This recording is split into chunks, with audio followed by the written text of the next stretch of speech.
कल जो पैराग्राफ हुआ था अंत में, उसको पढ़ के आगे बढ़ेंगे। कहा गुरुदेव ने, स्वार्थ की सीमा नहीं।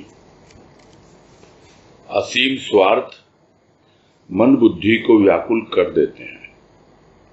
अभाव का जनक स्वार्थ प्रतीत होता है। संग्रह, अति संग्रह भी अभाव की पूर्ति नहीं कर पाते। मन की नाना प्रकार की कल्पना, बुद्धि की निर्बलता तथा निर्मलता का अभाव भाव में अभाव को बढ़ाता ही जाता है। भाव के अभाव में अभाव ही बढ़ाते हैं। और यही भाव लिया गया था कि मन और बुद्धि जो है उसमें व्याकुलता बनी रहती है, और उसका कारण गुरुदेव बता रहे हैं स्वार्थ की भावना है। और वो जो स्वार्थ की भावना है वो भी सीमित नहीं है। न जाने कितना स्वार्थ प्राणी के भीतर भरा हुआ है, इसलिए उसको यहाँ असीम स्वार्थ की संज्ञा दी गई कि असीम स्वार्थ जो है वही मन और बुद्धि को व्याकुल करते रहते हैं। और यह समझ में आता है कि यह स्वार्थ ही जो है वो अभाव का जनक है, यानी अभाव को पैदा करने वाला है।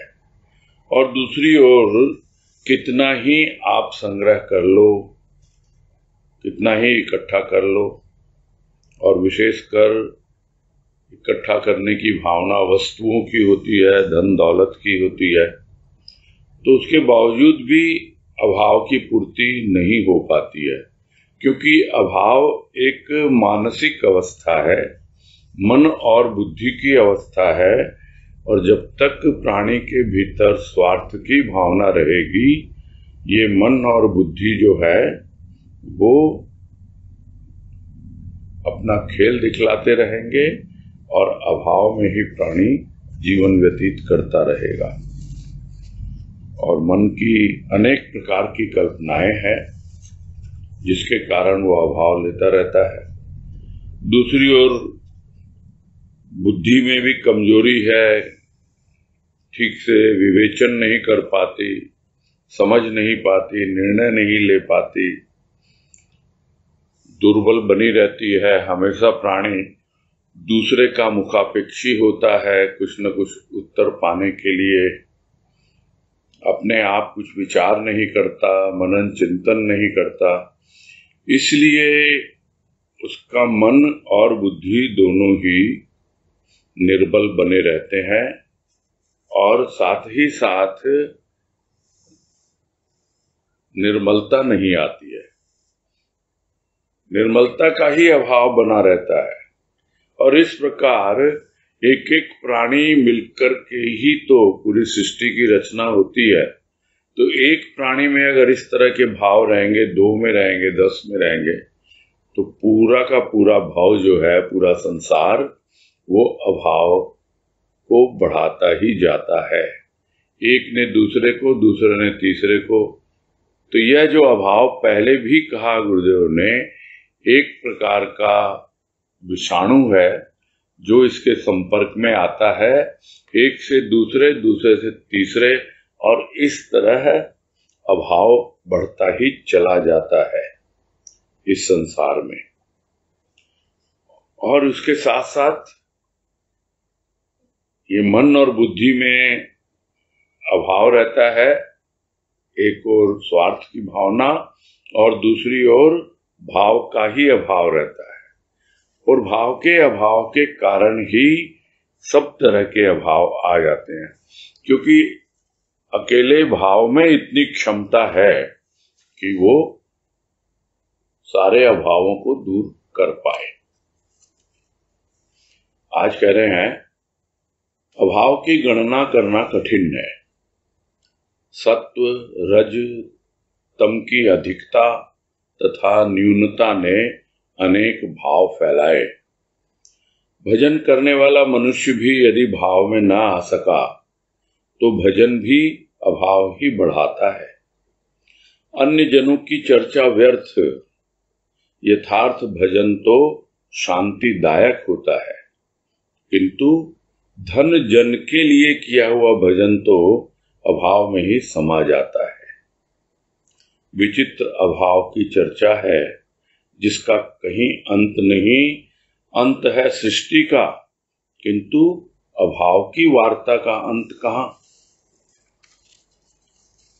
और यही समझाने का प्रयास कर रहे हैं गुरुदेव कि सत्व रज तम कुछ भी कहो, सबके अंदर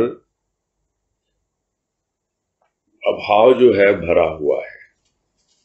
कभी अधिक हो जाता है और कभी कम हो जाता है। तो ये कैसे कैलकुलेट किया जाए, कैसे इसका हिसाब किताब लगाया जाए, कैसे गणना की जाए कि भाई अधिकता की वजह से हो रहा है या न्यूनता की वजह से हो रहा है। भाव तो सब में ही है। यदि सतोगुण ज्यादा हो गया तो इसका मतलब यह नहीं है कि भाव आ गया। यदि सतोगुण कम हो गया तो यह नहीं है कि अभाव आ गया। यह तो खुद को समझना होता है कि यह जो 3 प्रकार के गुण हैं, कब किस गुण की हमें आवश्यकता है और किस प्रकार से इन गुणों का सामंजस्य बैठाते हुए हमको भावपूर्ण ढंग से अपना जीवन जीना है। अन्यथा अधिकता और न्यूनता, यानी कभी ज्यादा हो गया कभी कम हो गया, तो यह ज्यादा और कम के झूले में ही झूलता रहता है प्राणी। क्योंकि रजगुण जो है वो तो बीच की अवस्था है। उस रजोगुण को प्रेरित करने वाले 2 ही गुण होते हैं, एक होता है तमोगुण और दूसरा होता है सतोगुण। एक ही कार्य को कोई तो तमोगुण से प्रभावित होकर करता है और कोई रजोगुण से प्रभावित होकर, सतोगुण से प्रभावित होकर करता है। तो कार्य करना यानी कर्म करना यह रजोगुण है, किंतु उसके पीछे प्रेरणा का स्रोत क्या है, कौन सा गुण प्रेरित कर रहा है, किसकी अधिकता है और किसकी न्यूनता है, बस इसी में प्राणी लगा रहता है और समझ नहीं पाता है। भाव तो अनेक फैलाए हैं, लोग अपना समझ के बैठ जाते हैं, हम तो सतोगुण में जीवन जी रहे हैं, हम तो खूब भगवत भजन कर रहे हैं और प्रभु की भक्ति में लगे हुए हैं, सत्संग करते हैं, सब तरह से हम तो अपना ध्यान रखते हैं। गुरुदेव यही कह रहे हैं, अगर भजन करने वाला भी भाव में नहीं आ सका तो फिर क्या हुआ, भजन करने का क्या लाभ हुआ। वो भजन भी अभाव को ही बढ़ाएगा। क्यों बढ़ाएगा? क्योंकि वो भजन धन जन के लिए किया जा रहा है। प्राणी भले ही किसी को कहे या न कहे, पहले भी जो बात आई है कि उसके मन बुद्धि में तो स्वार्थ की भावना है। और स्वार्थ किसके लिए है? अपने लिए और अपनों के लिए, यानी खुद के लिए और घर परिवार के लिए। तो वही स्वार्थ की भावना है। तो धन जन के लिए यदि वो भजन करेगा तो मानी हुई बात है कि वो भजन जो है वो एक ओर तो अभाव को बढ़ाएगा और साथ ही साथ जितना भी किया हुआ भजन है वो सब व्यर्थ हो जाता है, अभाव में ही समा जाता है। ये बहुत समझने वाली बात है जो गुरुदेव यहां कह रहे हैं कि हम कितना ही प्रभु की कृपा से कभी कभार भाव की अनुभूति कर लें, किंतु जैसे ही हमारे जीवन में स्वार्थ पड़ता आ जाएगी और हम यदि सत्संग को एक वाया मीडिया मान लेंगे कि हाँ भाई हमारा घर परिवार, हमारा धन जन बिल्कुल खुशहाली में रहे, इसीलिए हम सत्संग करते हैं। तो आपका सारा किया हुआ भजन उस अभाव में ही समा जाता है। आपका थोड़ा बहुत भाव का जो अनुभव है वो भी अभाव में ही ग्रसित हो जाता है। और धीरे धीरे अक्सर लोग कहते सुने जाते हैं कि भाई शुरू शुरू में तो बड़े भाव की अनुभूति होती थी, अब कहाँ चला गया वो भाव, क्या हुआ? तो वो जो भाव था वो अभाव में समा जाता है। यहां स्पष्ट रूप से गुरुदेव बता रहे हैं कि यदि भजन करते करते भी प्राणी भाव में न आ सका, यहां भजन से मतलब सिर्फ गाने वाले भजन से नहीं है, यहां भजन से मतलब प्रभु की भक्ति से है, उसकी आराधना, उपासना, साधना, कुछ भी नाम दें हम उसको, उसी से यहां तात्पर्य है। तो जो इसमें लगे हुए हैं और अपने आप को सतोगुणी मानते हैं, वो भी यदि भाव में नहीं आ सके तो क्यों नहीं आ सकते, उसका कारण बताया। फिर हम दूसरों की बातें करते हैं, अन्य लोगों की, अरे ये दुनिया वाले हैं तो सत्संग ही नहीं करते हैं, ये तो ऐसे है, ये तो वैसे है। अरे उनकी क्या बातें करो, उनकी बातें करना बेकार है। आप तो अपनी बात करो, और किससे करो? अपने आप से करो। अपने आप को समझो कि वास्तव में अभी तक मैंने क्या सत्संग किया है, क्या प्रभु के नाम पर भक्ति की है, या मैं अपने आप को समझता हूं कि हाँ मैं सतोगुणी जीवन व्यतीत कर रहा हूं।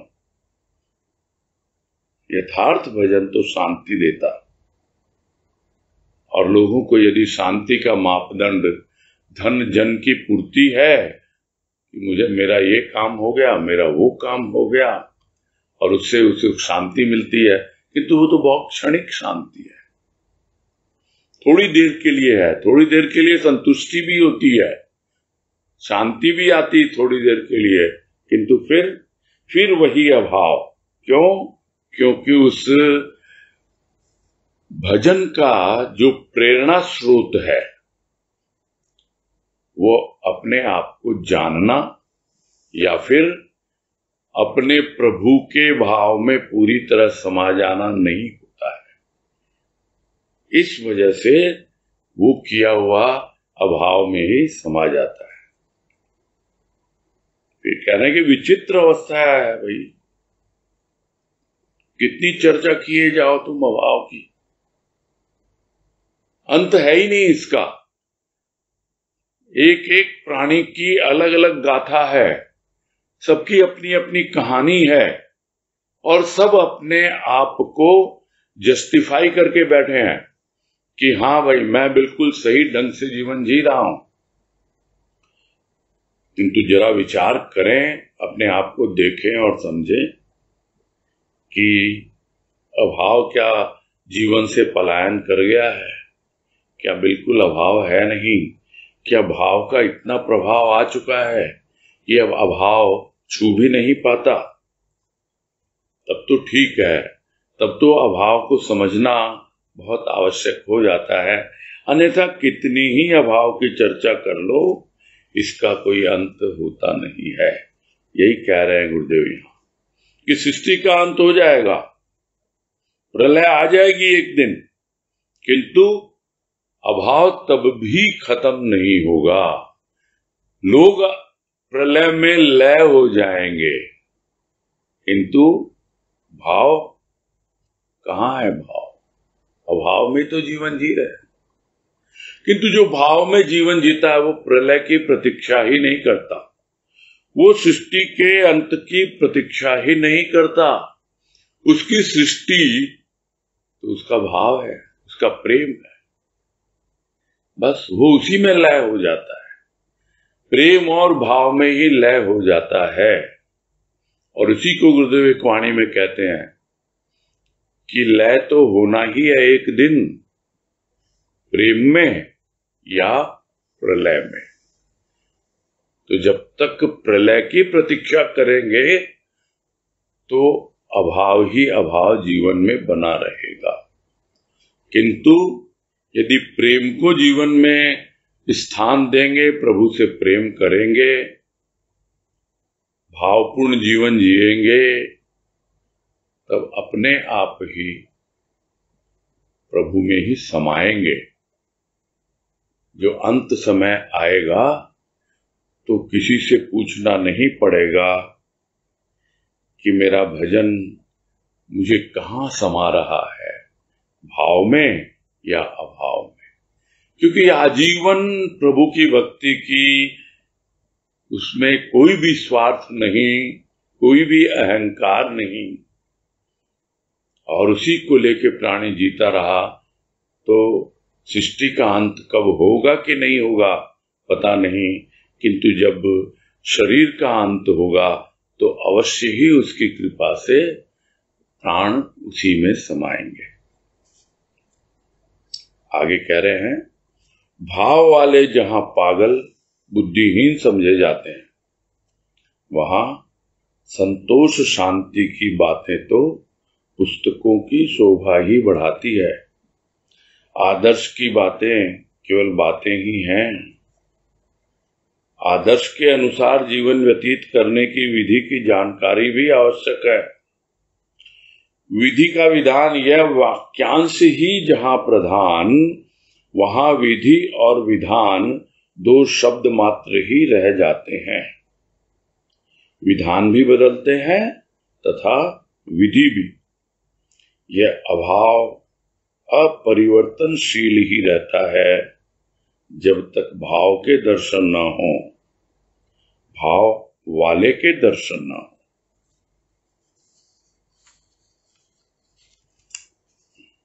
और यह तो पहले भी बोला है गुरुदेव ने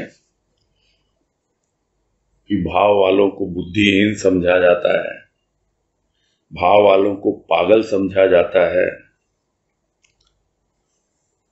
और लोग बातें करते हैं संतोष की, शांति की, जबकि भाव वाला इतना संतोष और शांति में जीता है कि उसे लगता ही नहीं कि उसके जीवन में किसी भी प्रकार की कोई कमी है। इतना संतुष्ट होकर, तृप्त होकर, और जब तक तृप्त नहीं होगा, संतोष उसकी पहली अवस्था है, फिर तृप्ति आती है। और तभी गुरुदेव कहते हैं एक जगह कि तृप्ति और शांति सहचरी। सहचरी यानी कि दोनों ही सखियां हैं, मित्र हैं आपस में। तृप्ति आई नहीं कि शांति भी आ गई। तृप्ति होती है पूरी तरह से धाप जाना, एकदम तृप्त हो जाना। भौतिक जीवन में तो संभव नहीं है, क्योंकि बार बार भूख लगती है, प्यास लगती है, किंतु आध्यात्मिक जीवन में संभव है। और जो संतोष लेना सीख जाता है वो धीरे धीरे तृप्ति की ओर आगे बढ़ता है, और जो तृप्त होना सीख जाता है उतना उतना शांति अपने आप ही उसके जीवन में आने लगती है। और नहीं तो फिर क्या है, ये शांति, संतोष, करुणा, दया, क्षमा, न जाने किन किन गुणों की लोग बातें करते हैं, और ये सब बस किताबों की शोभा बढ़ाने के लिए है। ग्रंथों में लिखी हुई बातें हैं, जीवन में कहाँ उतर पाती हैं। और जो उतारते हैं, जो भावपूर्ण जीवन व्यतीत करते हैं, उन्हें लोग बुद्धिहीन कहते हैं, पागल कहते हैं। तो यहां तो केवल आदर्श ही आदर्श की बातें हो रही हैं, केवल बातें ही बातें करते हैं लोग, जीवन में कोई नहीं उतारता है।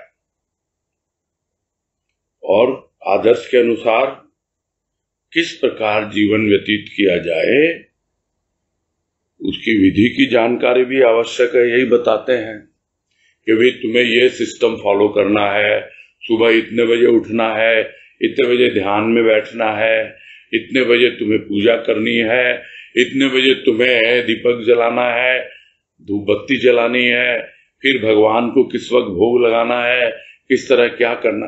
सब विधि बताई जाती है और उसी के अनुसार लोग चलते हैं और यह समझ के बैठ जाते हैं कि हम तो एक आदर्श जीवन जी रहे हैं।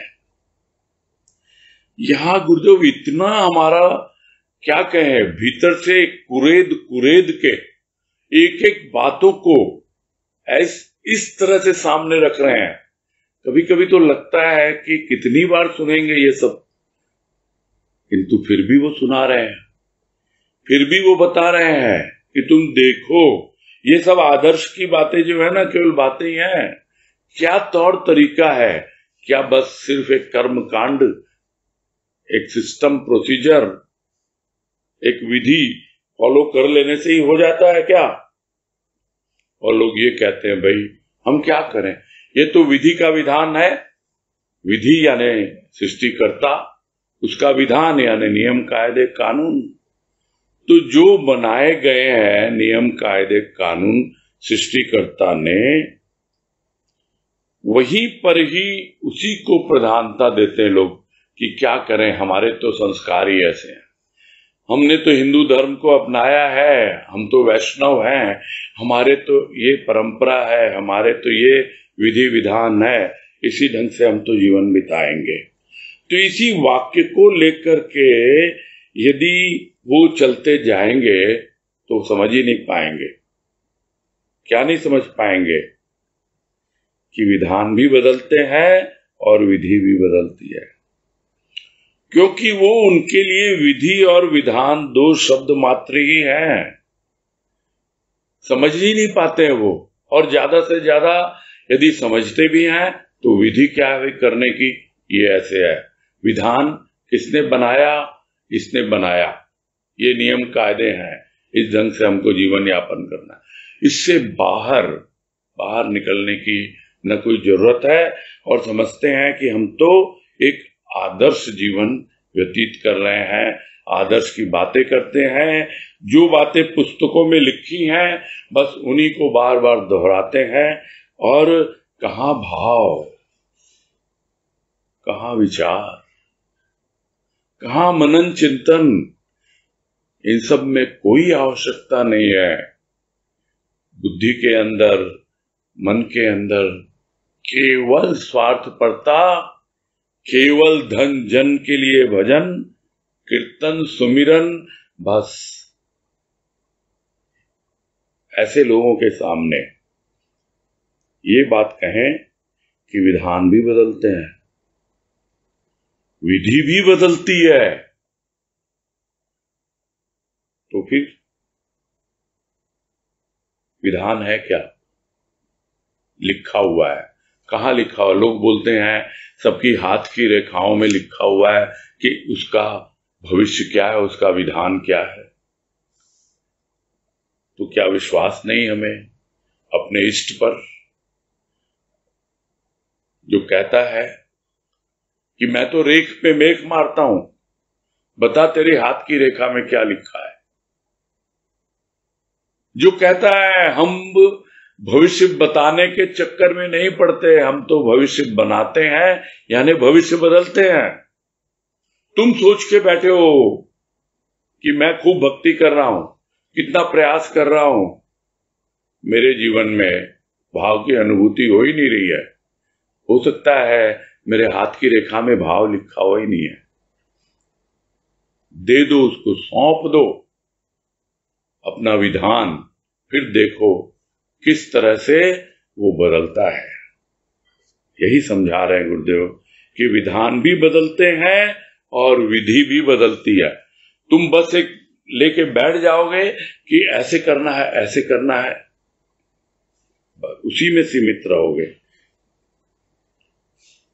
तो सब कुछ बदलता है यदि हमारे भीतर बदलने की चाह हो, और नहीं तो यह अभाव नहीं बदलेगा, हमेशा अभाव ही अभाव लगा रहेगा।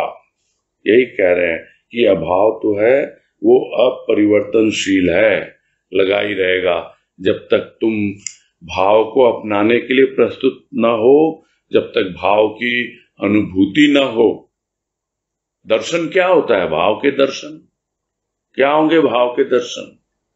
ये दर्शन तो अनुभूति है, ये सूक्ष्म के दर्शन है। सूक्ष्म का दर्शन यानी सूक्ष्म में अनुभव में आना, वही तो उसका दर्शन है। और भाव वाले के दर्शन ना हो, भाव वाला कौन है? वो भाव योगी संत। उसके दर्शन क्या है? क्या हमने उसको तस्वीर में देख लिया, वो दर्शन हो गया? क्या हमने उसको मूर्ति में देख लिया, उसका दर्शन हो गया? क्या जिन्होंने उनको जीते जी चलते फिरते अपनी आंखों से देखा है, उन्होंने दर्शन कर लिया उसका? जब तक अनुभव नहीं मिलता, न तो भाव का दर्शन होता है, न भाव वाले का दर्शन होता है।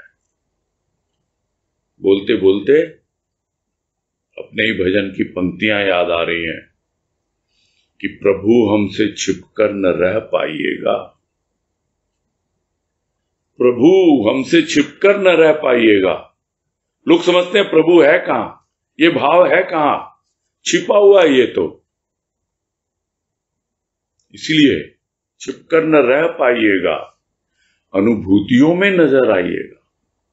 जैसे ही अनुभूति होगी तुम नजर आओगे, स्थूल की आंखों से नहीं, सूक्ष्म की आंखों से।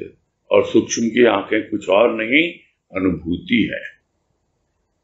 तो जब तक भाव की अनुभूति न हो, तब तक ये अभाव हमेशा बदलता, अपरिवर्तनशील रहता है, कभी बदलता नहीं है, हमेशा बना रहता है। और कितना ही प्राणी बात कर ले, आदर्श की कितना ही बोलता रहे, विधि विधान के बारे में कितना ही ये सब बातें कर ले, किंतु यदि उसे विश्वास है कि मेरा भाग्य बदलता है, मेरा भविष्य बदलता है, विधान बदलता है, और जिस विधि को मान करके मैं अपने आप को सीमित किए हुए हूं असीम तक जाने के लिए, वो विधि भी बदलती है, तब भाव की भी अनुभूति होती है और अपने आप समझाने वाला समझाता भी है। आगे कह रहे हैं, मन की निम्नतर अवस्था मन को व्याकुल कर देती है। यह निम्नतर अवस्था अभाव है। भाव इस अवस्था में परिवर्तन लाता है। समुद्र के अति समीप नदी में ज्वार भाटा देखा जाता है। भाटा की अवस्था में नदी का स्नान सुखदायक नहीं होता, किंतु ज्वार तो बाहर की अवस्था है। जहां देखिए नदी में जल ही जल है, ऐसी ही मन की अवस्था है। भाव ज्वार की तरह सर्वत्र आनंद ही आनंद प्रसारित करता है। सन्निकट समुद्र है भाव का, ऐसा कहना भी उचित जान नहीं पड़ता। आनंद सागर मनुष्य के रोम रोम में हिलोरें ले रहा है, फिर भी प्राणी अभाव ही अनुभव करता है। यह दुखद अवस्था है। पाप तथा अवगुणों की चर्चा करने वाला मनुष्य यदि अभाव अनुभव न करे तो कौन करेगा? उन वक्ताओं ने व्यक्ति के हृदय में केवल कर्दम ही कर्दम देखा है, जो पाप और अभाव की बातें कहते तथा महात्मा और साधु कहलाते हैं। पाप की भीषण कथाओं ने मनुष्य को बेचैन ही किया है, आनंद नहीं दिया। कर्दम का स्पर्श हाथ को मैला ही बनाता है, स्वच्छ नहीं। पाप की कथाएं ही आज रंजन के साथ प्रसारित की जा रही हैं। आनंद तथा भाव की बातें कहां?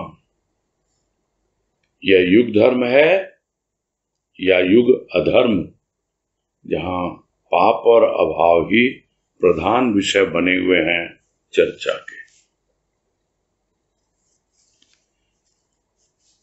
पैराग्राफ थोड़ा बड़ा है, किंतु बहुत ही स्पष्ट रूप से गुरुदेव ने इसमें समझाया है प्राणी को कि देखो, किस प्रकार से तुम्हारा जीवन व्यतीत हो रहा है, क्या तुम्हारे मन की अवस्था है।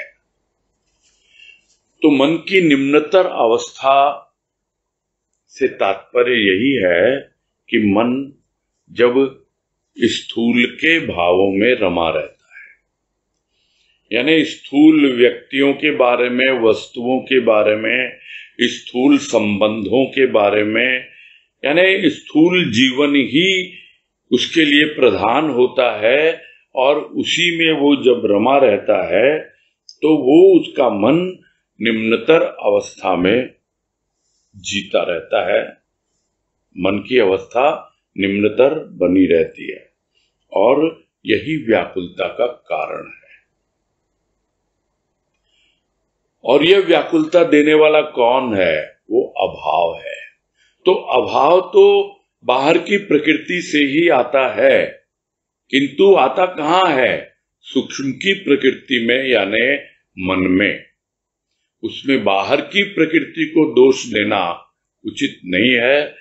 मन को समझना होगा कि मन बार बार दौड़ दौड़ के बाहरी प्रकृति में जाता है, यानी स्थूल के खेलों में जाता है।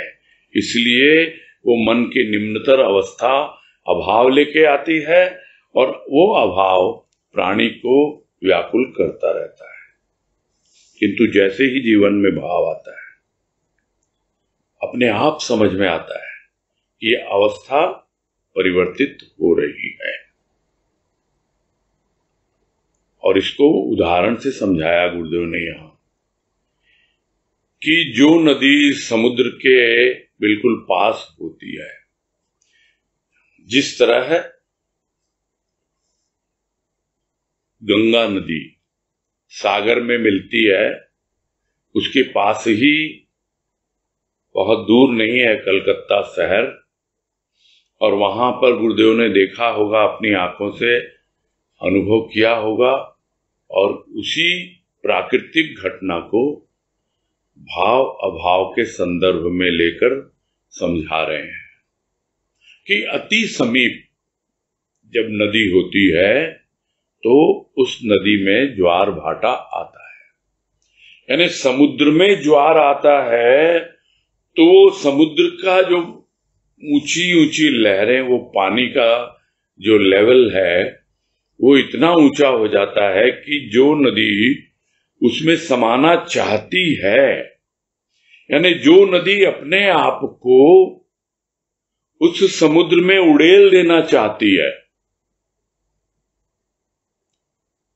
वो उल्टी दिशा में बहने लगती है, यानी समुद्र का जल उसके अंदर समाने लगता है और इतना उसमें उछाले मारता है कि समझ नहीं पाती नदी कि क्या हो रहा है। तो जब प्राणी उस ज्वार की अवस्था में स्नान करता है तो उसे सर्वत्र जल ही जल अनुभव में आता है। वैसे ही जब भाव में स्नान करता है, वो ज्वार की अवस्था वो भाव की अवस्था है। सर्वत्र भाव ही भाव प्रतीत होता है और पूरी तरह से अंदर बाहर भाव से सराबोर हो जाता है, क्योंकि उस ज्वार की अवस्था में, उस नदी में किसने वो अवस्था बनाई भाव की? उस समुद्र ने। समुद्र में ज्वार आया तो वो नदी में भी आ गया, क्योंकि नदी का संपर्क समुद्र से सीधा सीधा है। हाँ, अब जब भाटा आता है तो ऐसी अवस्था में स्नान सुखदायक नहीं होता है। क्यों नहीं होता? क्योंकि पानी एकदम निकल जाता है, धरातल एकदम नीचे हो जाता है। जो गुरुदेव ने यह कहा कि वो निम्नतर अवस्था हो जाती है मन की और फिर अभाव आ जाता है। चारों तरफ कीचड़ ही कीचड़ दिखलाई देने लगता है। फिर जैसे ही ज्वार आता है फिर बहार आता है। तो यह तो अनुभव में सबके आता है कि नदी के जल में चारों तरफ जल ही जल है। यही अवस्था मन की बन जाती है तो एकदम पास में ही है वो समुद्र। कोई कहे पास में है तो गुरुदेव कह रहे हैं पास में कहना भी उचित नहीं है,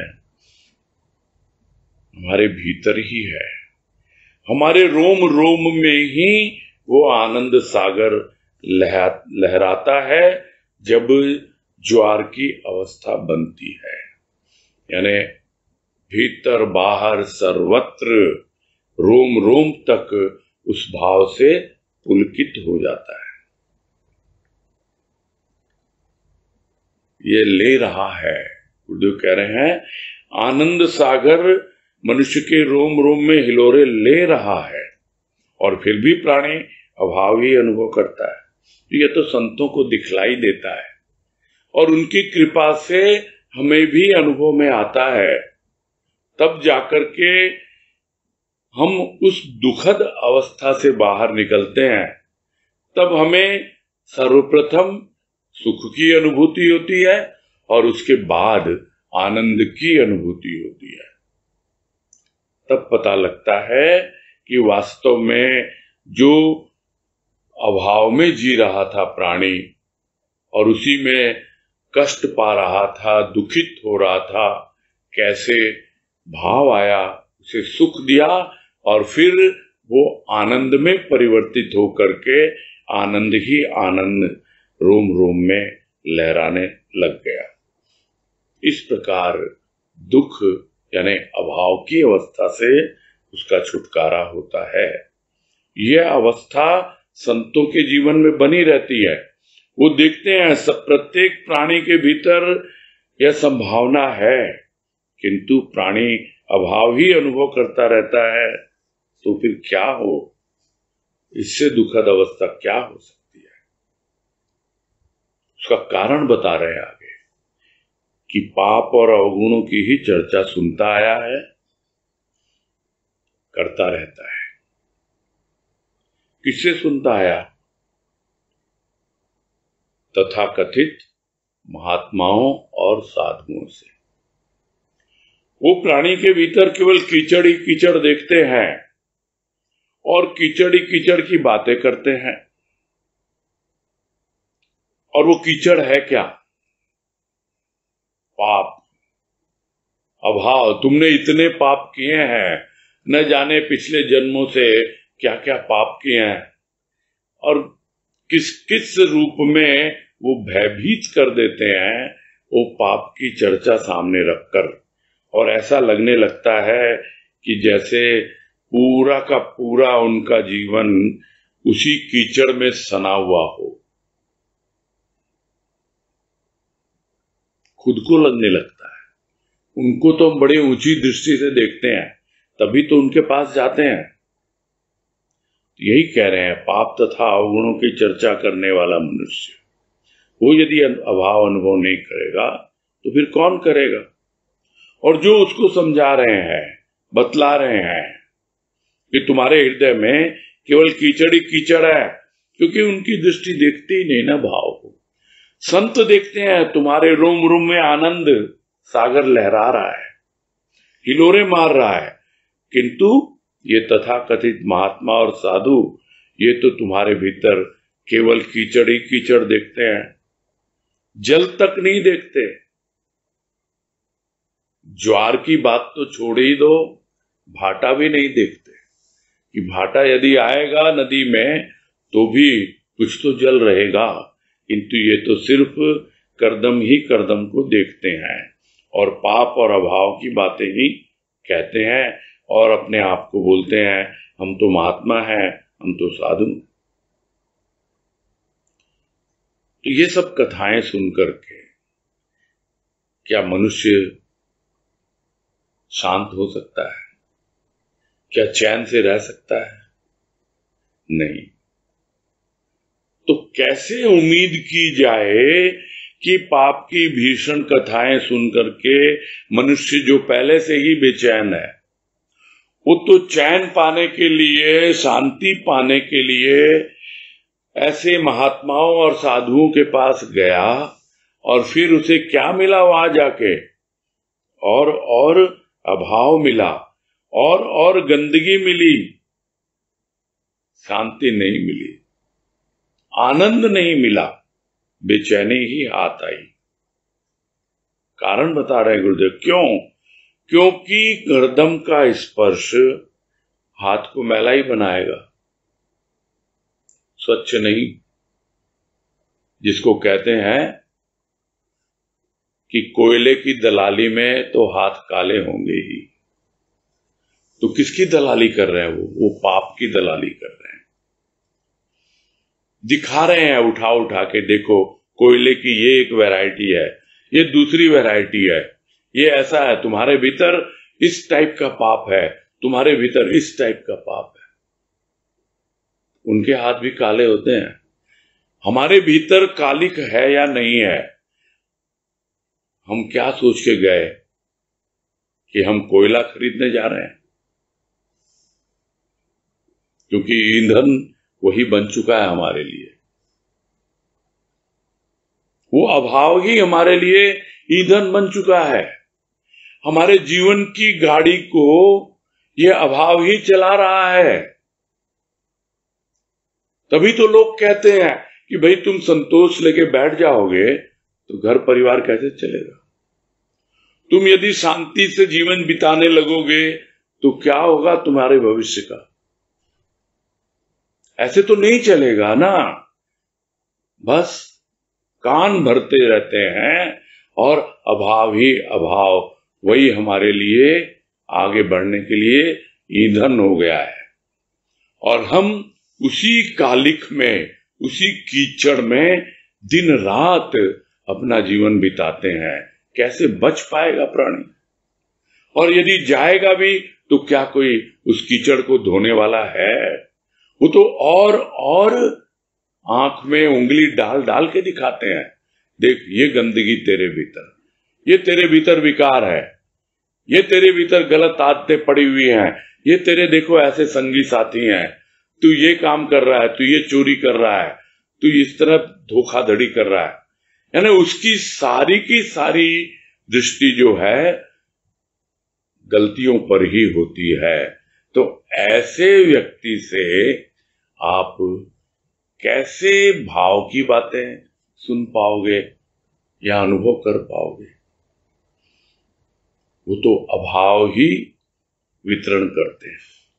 यही कह रहे हैं गुरुदेव कि पाप की कथाएं आज भी बड़ी खुशी खुशी रंजन के साथ, यानी लोगों को आनंद आ रहा है और ये समझते हैं कि ये तो पाप कंस ने किया था और ये पाप इसने किया था। कितनी कितनी फिल्में लोगों ने बना दी स्मगलर्स के ऊपर में। क्या है? बस उसी में मनोरंजन कर रहे हैं लोग और वो अपने आप को जस्टिफाई करते हैं कि नहीं, हम ऐसे नहीं थे, हमको तो समाज ने बनाया ऐसा। समाज ने बनाया तो समाज कौन है भाई? कौन व्यक्ति है वो समाज? समाज की क्या हालत है? अरे तुम तो अपने आप को देखो, तुम क्यों बने? तुम क्यों पाप की बातें सुन सुन के पाप के रास्ते पे चले गए?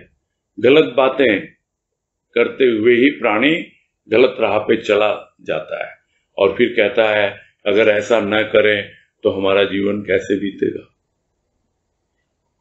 अब वो तो वो जाने जो वो जीवन व्यतीत कर रहे हैं और लोगों को वो बातें अच्छी लगती हैं, पसंद आती हैं।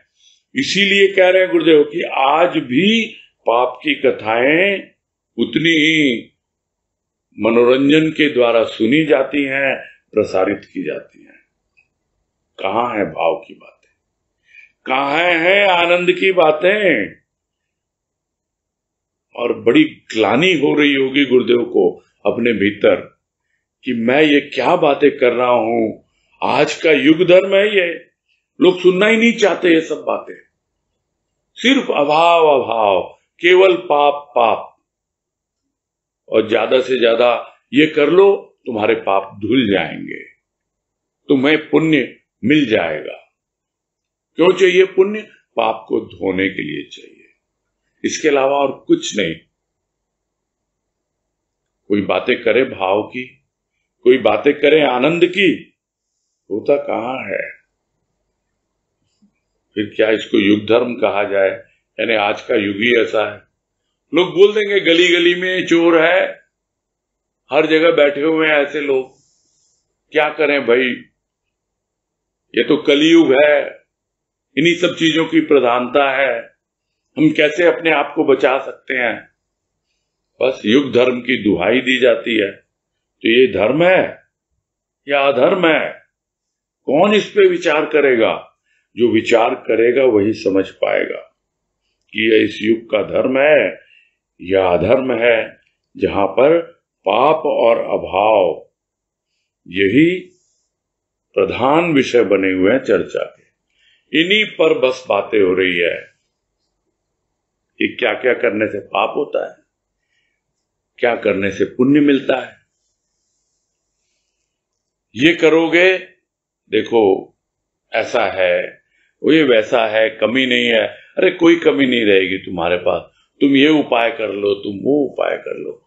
न जाने किस किस तरीके से लोग अपने अभाव को लेकर के जाते हैं और उनके भीतर कुछ ऐसी भावनाएं भर दी जाती हैं कि तुम तो पापी हो, संतापी हो, और बस इसी में सारा जीवन बीत जाता है। और यह सब जगह हो रहा है।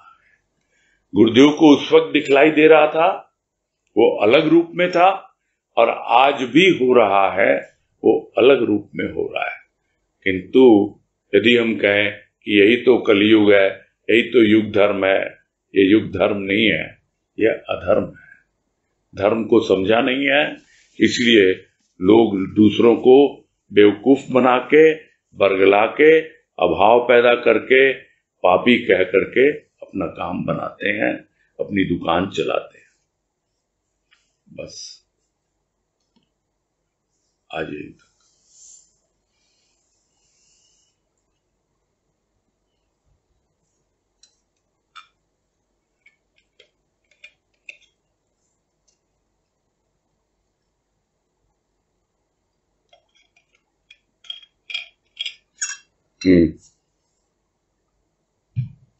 चलो, इनको याद रहा आज है, पहले ही हाथ उठा लिया। अनम्यूट करो वनीता, मंजू रूंगटा।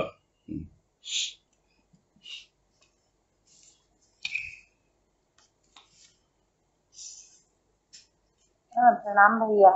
हाँ नमस्कार, बोलिए। हेलो, बोलिए बोलिए। ये कल आपने एक बात बोली थी कि हम फल पकने का इंतजार नहीं करते हैं, तो इसका आप क्या समझाना चाह रहे थे हम लोगों को? नहीं, आपने बोला था ना हम फल पकने का इंतजार नहीं करते हैं, किसका? आप क्या समझाना चाहते थे हम लोगों को? किसका इंतजार नहीं करते? फल पकने का इंतजार नहीं करते हैं हम लोग। फल पकने का इंतजार नहीं करते लोग। पता नहीं, मुझे तो कैसा कुछ ध्यान में नहीं है। फल पकने का, हाँ, फल पकने का इंतजार नहीं करते हैं हम लोग, कल आपने बोला था ना। मुझे तो याद नहीं है। खैर, कहाँ है, कौन से पैराग्राफ में है, कहाँ पर है ये बातें, किसके संदर्भ में बोला था? पैराग्राफ में नहीं, जैसे कल अनीता जी ने पूछा था ना कि मतलब है ना, मैं लिखती हूँ उस पर, तो मुझे थोड़ा सा मतलब है ना, तभी आपने बाद में बोला था मतलब लिखती हूँ मैं करके, इस पे फेसबुक वगैरह पर लिखते होंगे अनीता जी। हाँ जी। तो तब आपने बोला था हम फल पकने का इंतजार नहीं करते हैं। हाँ, एक्साइटमेंट आ जाता ना ज्यादा। देखो, जिस संदर्भ में बात बोली जाती है ना, वो बोल दिया। अभी आपने बोला ना तो समझ में आ गया, उसके पहले समझ में नहीं आया। हाँ। कि हम इतने उत्तेजित हो जाते हैं, एक्साइटेड हो जाते हैं व्यक्त करने के लिए। सही समय, सही वक्त, थोड़ा और परिपक्वता आए, थोड़ा और वो हो तब, है ना। और उसमें मेन जो चीज होती है ना, वो होता है, एक तो अधैर्य होता है, यानी हम पेशेंस नहीं रखते हैं। दूसरी चीज होती है, हम अपना दिखाना चाहते हैं, अपने आप को प्रोजेक्ट करना चाहते हैं, वो जो ईगो वाली भावना होती है। हाँ, इन दोनों से बचना होता है।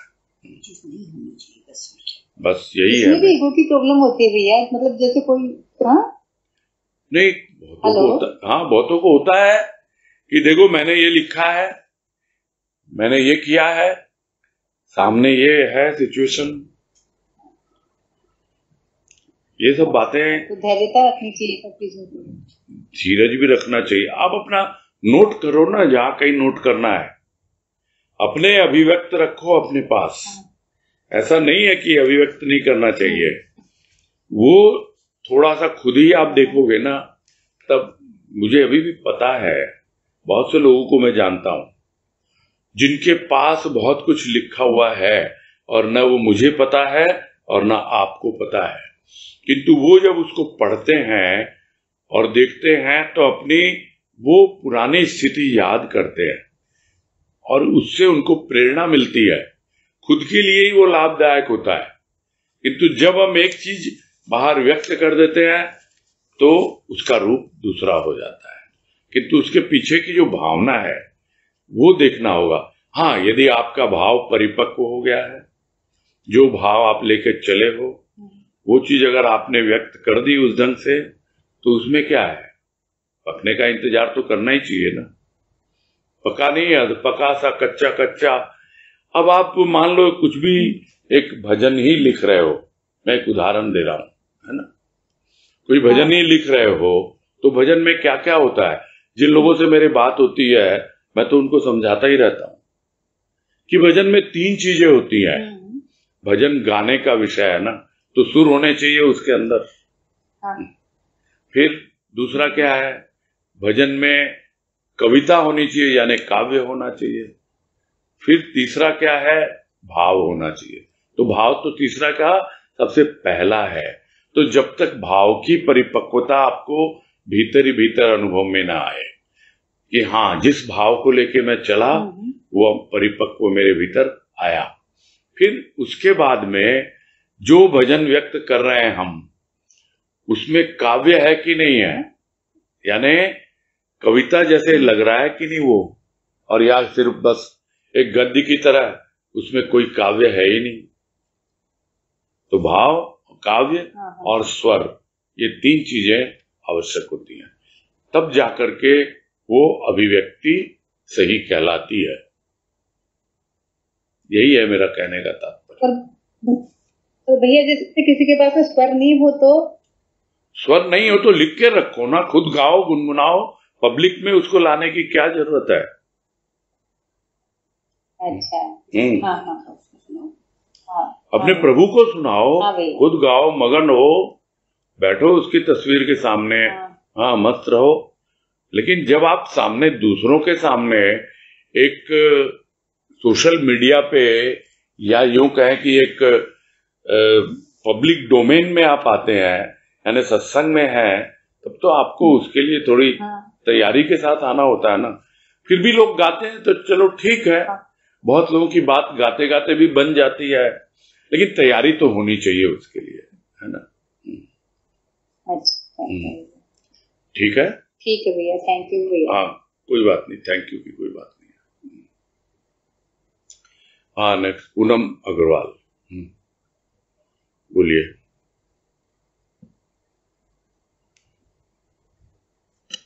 हेलो, प्रणाम भैया। हाँ नमस्कार, हरिओम। भैया जो आज पढ़ रहे थे ना, ये लाइन आई थी कि समुद्र के अति समीप नदी में ज्वार भाटा देखा जाता है।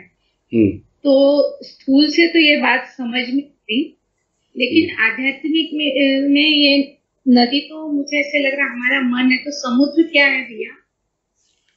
समुद्र जो है वो तो हमारा प्रभु है ना, जो हमारे भीतर बैठा हुआ है, जिसको बाद में बताया ना, आनंद सागर मनुष्य के रोम रोम में हिलोरे ले रहा है, किंतु फिर भी प्राणी अभाव ही अनुभव करता है। तो वो आनंद सागर तो हमारे भीतर हिलोरे ले रहा है, तो अति समीप ही नहीं है, वो तो भीतर है। इसलिए बाद में उस बात को समझाया कि सन्निकट समुद्र है भाव का। ऐसा कहना भी उचित नहीं जान पड़ता, वो सन्निकट यानी एकदम नजदीक या समीप है, ऐसा भी उचित नहीं है कहना। वो तो बल्कि हमारे भीतर ही हाँ। है। समीप का मतलब क्या है? हाँ। मेरे बगल में। हम कहते हैं बगल गुरुदेव, में, हाँ। हम कहते हैं गुरुदेव हमारे साथ साथ हैं, अक्सर सुनते हैं हमारे साथ साथ हैं। वो हमारे भीतर हैं, ये बोल रहे हैं आप। हाँ। सन्निकट ही नहीं, तुम्हारे भीतर में है, ये कहना चाह रहे हैं। नहीं भैया, मैं ये बात पूछ रही थी कि जैसे कहा ना कि समुद्र में ज्वार आता है, तो हमारे भीतर ज्वार आता है, वो क्या कहना चाह रहे हैं? मैं वो इस बात समझना चाह रही थी। ये तो प्रकृति जब समुद्र में ज्वार आता है, प्रकृति से उदाहरण लिया है गुरुदेव ने, है ना? अच्छा। इसलिए बाद में समझाया ना उसको कि हाँ। सन्निकट बोलना भी उचित नहीं है, कि समुद्र अति समीप, वो बोलना भी उचित नहीं है। वो तो हमारे रोम रोम में ही है। इसलिए उस बात को बाद में गुरुदेव ने क्लियर किया है ना? अभी मैंने पढ़ा ना, आप फिर से पढ़ो, उसको समझ में आ जाएगी कि सन्निकट समुद्र है भाव का। और उसके पहले क्या कहा? समुद्र के अति समीप नदी में ज्वार भाटा देखा जाता है। तो यहां बोल रहे हैं कि निकट है, ये कहना भी उचित नहीं है। वो तो भीतर ही है, रोम रोम में हिलोरे ले रहा हो। तो आप उसकी समीपता का अनुभव करो, अपने भीतर है उसका अनुभव करो, ये बोलना चाह रहे हैं। ठीक है? हाँ ठीक है भैया। हाँ, हरिओम। हाँ, तनुश्री शर्मा। प्रणाम भैया। हाँ नमस्कार, बोलो। ये जो बात आई थी फर्स्ट डे आई थी एक्चुअली, कि विषम से विषम परिस्थिति में भी हमें भीतर समता बनाए रखनी, तो इसको थोड़ा और समझना था। किस संदर्भ में आई थी? ये सेकंड पैराग्राफ है एक्चुअली लेख का। आज जो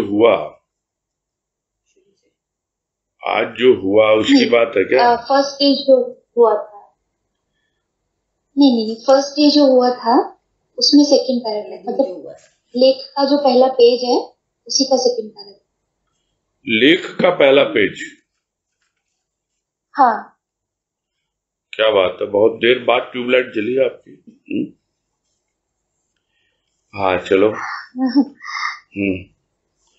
ये इसमें जो सेकंड लास्ट लाइन है, धर्म विषमता विचारों में विषमता, प्रत्येक धर्म प्रत्येक जाति। हाँ तो ऐसा बोलना चाहिए ना। कोई बात नहीं, अब मुझे मिल गया वो। हाँ क्या है, कहाँ है? इसी में सेकंड लास्ट लाइन विषमता विचारों में विषमता कार्यों में विषमता विष बनी। हाँ। हृदय मीठे जहर का शिकार बना। हाँ तो यानी विषमता ऐसी होती है। हाँ क्या बोलो, क्या पूछना? इसको जब आपने एक्सप्लेन किया था तो ये बोला था कि हम संभाव से मतलब यही लेते हैं कि दुख और सुख समान हो, लेकिन वास्तव में संभाव का मतलब यह है कि हम विषम से विषम परिस्थितियों में भी अपने भीतर की समता बनाए रखें। हाँ जी। तो ये समझना था कि भीतर की समता बनाए रखने से क्या, भीतर में समभाव में रहे, यानी डिस्टर्ब नहीं होना। स्थिति परिस्थिति देखो कैसे है, ये इंटरेक्शन तो होता ही रहता है, भीतर का बाहर से, बाहर का भीतर से। बाहर कुछ घटना हुई, अब विषम परिस्थिति बाहर आ गई, तो हम भीतर डिस्टर्ब नहीं होंगे, ऐसा थोड़ा ही है। थोड़ा सा होते हैं, लेकिन सद्गुरु की कृपा से थोड़ा सा प्रयास करके हम अपने भीतर के भाव को खंडित नहीं होने देते। अपना जो भी भीतर का एक समभाव चल रहा है, यानी हमारा मन बुद्धि चित्त अहंकार जो बिल्कुल एक बैलेंस्ड रूप में अपने अपनी जगह पे बैठा हुआ है। समता और कुछ नहीं है। समता ये है जिसको जहां होना चाहिए वो वहीं पे रहे। मन अपना काम करता रहे, बुद्धि अपना काम करती रहे, चित्त अहंकार सब अपना काम करते रहें, एक दूसरे को ज्यादा डिस्टर्ब न करें, इंटरफेयर न करें, जितनी आवश्यकता है उतना ही, ये भीतर की समता होती है। लेकिन जैसे ही बाहर विषम परिस्थिति आती है तो सबसे पहले शुरुआत कहां से होती है? हमारे मन में खलबली होने लगती है, मन परेशान होने लगता है, फिर बुद्धि के पास जाता है या फिर बुद्धि बीच में आ जाती है, ये ऐसे करो वैसे करो। अरे ठीक है, बुद्धि समझाएगी ना, और नहीं तो फिर उसके हृदय में कुछ न कुछ तो विश्वास होगा ना बुद्धि के सपोर्ट के साथ, तब वो बोलेगा नहीं अब इसको इस तरह से सॉल्व करना है, कुछ निर्णय लेंगे। तो एक तो होता है एकदम घबरा जाता है प्राणी, क्या करें क्या नहीं करें, ऐसे करें वैसे करें। लेकिन आप यदि भीतर से समभाव में हो तो सावधानी जरूर रखोगे, सतर्क जरूर रहोगे। अगर सतर्क नहीं हो तो जो यहां बता रहे हैं गुरुदेव कि वो विषमता जो है विष बन जाती है और हमको पता भी नहीं लगता है। वो एक मीठे जहर की तरह हमारे पूरे भीतर, यहाँ तो हृदय में कहा गुरुदेव ने, हमारे भीतर पूरा अंतःकरण को ही मीठे जहर का शिकार बना देती है, यानी हमारी समता भंग हो जाती है, विषमता का साम्राज्य भीतर छा जाता है। तो विषम परिस्थिति बाहर आई तो भीतर तो विषमता नहीं आनी चाहिए ना, उसी को संभालना है। नहीं तो हमको तो आदत हो गई है उसकी, आदत होते होते हम उन विषम परिस्थितियों के बारे में सोचते ही नहीं है। अरे ऐसा हो गया, ऐसा नहीं करेंगे तो कैसे चलेगा, अरे ये तो वैसे, ये तो वो, कोई भी घटना लो ना, बहुत जल्दी हम रिएक्ट करते हैं। रिएक्शन नहीं होना चाहिए, समझना चाहिए, सोचना चाहिए, उसके बाद ही कुछ निर्णय लेकर के अपने भीतर की जो एक शांति है उसको बनाए रखना है। समभाव क्या करता है? समभाव भीतर में शांति बना के रखता है। ये है कहने का तात्पर्य। ठीक ठीक है, हाँ क्लियर है। एक छोटा सा प्रश्न और था, पूछ सकते हैं क्या? नहीं अब तो टाइम हो गया आज, बाद में पूछ रहे। ठीक, हरिओम भैया। हाँ हरिओम, पूरा करते हैं। वनीता अनम्यूट। जी भैया जी, हाँ भैया जी, हरिओम भैया जी। हाँ हरिओम, हरिओम सबको हरिओम।